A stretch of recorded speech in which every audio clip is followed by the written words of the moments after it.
Welcome to the Dog Nerd Show, where we geek out over our best friends. I'm Megan. And I'm Michael, and this is a show about all things dog.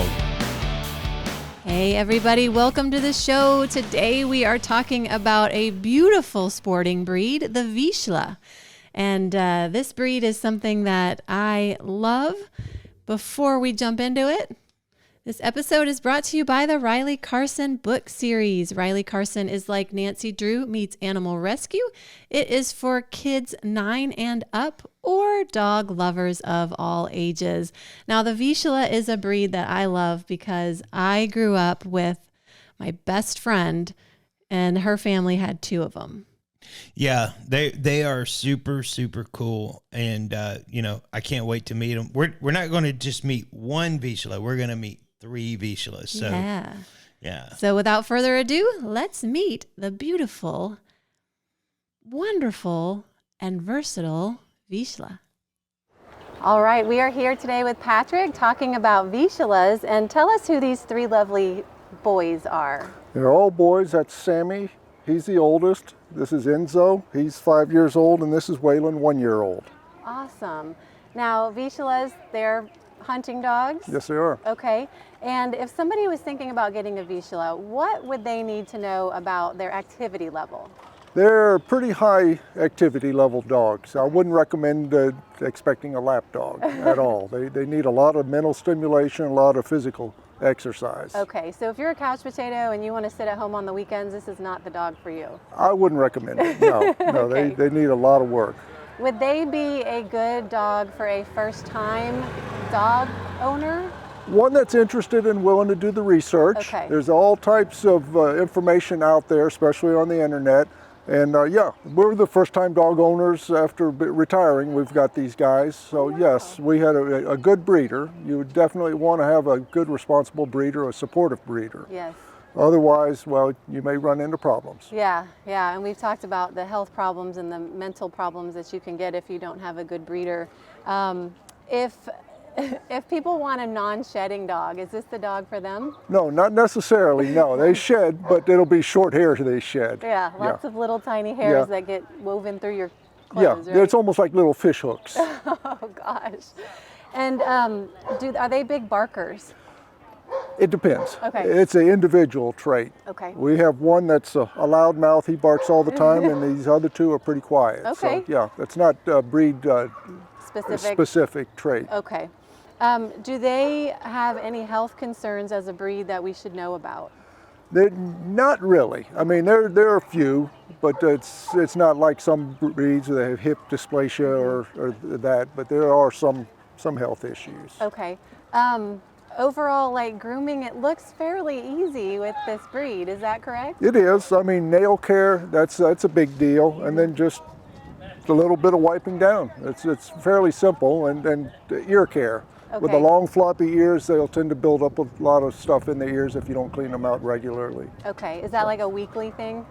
We check them about every several days. Okay. And again, that's an individual. One of our dogs has clean ears all the time. The other, you have to check them every 2 or 3 days. Yeah, So. okay. Anything else about this breed that we should know about? I think they're a wonderful breed. They're Yeah. just really bonded to their owners.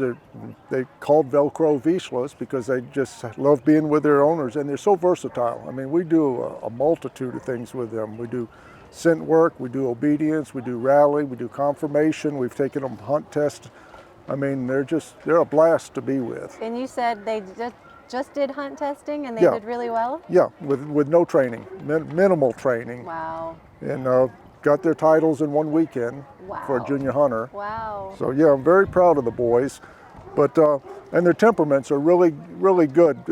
We're 3 males in the house, and there's no conflict whatsoever. That's great. And up until 2 years ago, this one was intact, this one's intact, and they're just wonderful dogs. Well, I was telling you I grew up with 2 Vizslas at my friend's house, and I love the breed.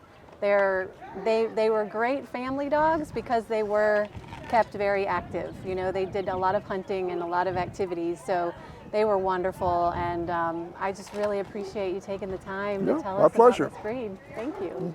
Okay.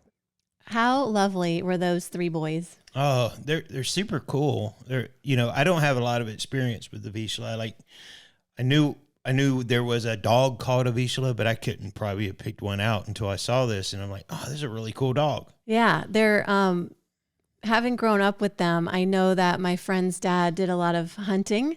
He had some land in Illinois, and so he hunted with his. Dusty and Casey were the dogs, and they were so sweet. Dusty was a little bit calmer than Casey. Casey was the rambunctious pup.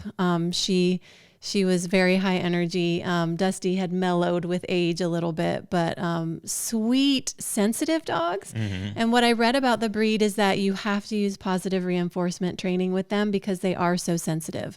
Let's dive into the history a little bit here. You guys know how I love this part.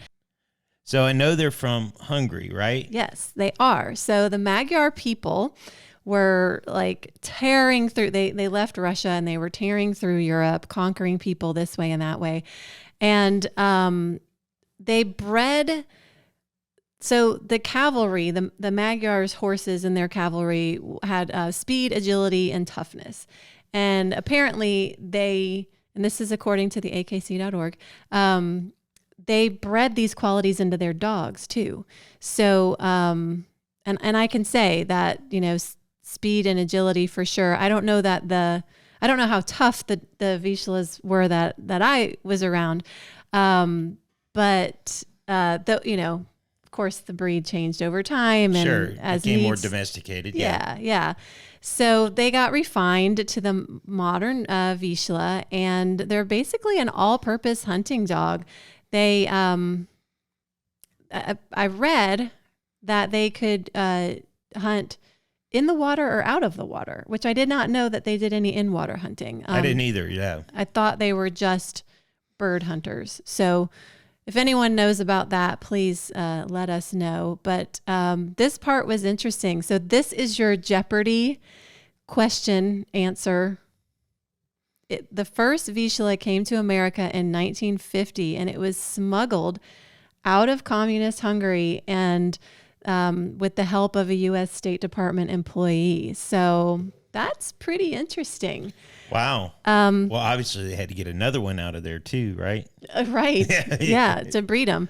And then it says 50 years later, sorry. So this was in 1950. So 50 years later, a Vizsla named Charté became the first dog in AKC history to earn championships in 5 different sports, a quintuple champion. So, versatile, active, agile, that obviously came into play with Charté winning a quintuple, 5 different sports. It doesn't say which sports though, so I would love to know what those were. Well, I'm sure I could look it up. Yeah, it's a very interesting. I've been around bird hunting my entire life, and I can't remember seeing a Vizsla in the field, but after the interview we just had, it would probably be my first choice. Really? Yeah, between that and a Brittany. The GSPs are great. They're fantastic bird dogs, but this one's so versatile. It could do, waterfowl and... Yeah, it says here, work on upland game, on rabbits, and for waterfowl retrieving. So that is pretty interesting. And, their disposition is great from what I know. Yeah. We'd love to hear from you guys. If you have Vizslas, please let us know your experiences in the comments. So after you comment, make sure you hit that subscribe button. And if you like this content, give us a thumbs up. It really helps. And then once you've hit the subscribe button, which I know you're going to do like right now. Because you love us so much. Exactly. And you want to do us a favor. There's going to be a little bell. You're going to want to hit that bell, and that's going to let you know when we have other videos. Yes. And if you have a breed that you'd like to talk about, drop us a line, dognerdshow@gmail.com. You can find us everywhere on social media @dognerdshow. Yeah, absolutely. Well, until next time, folks. Bye. Bye.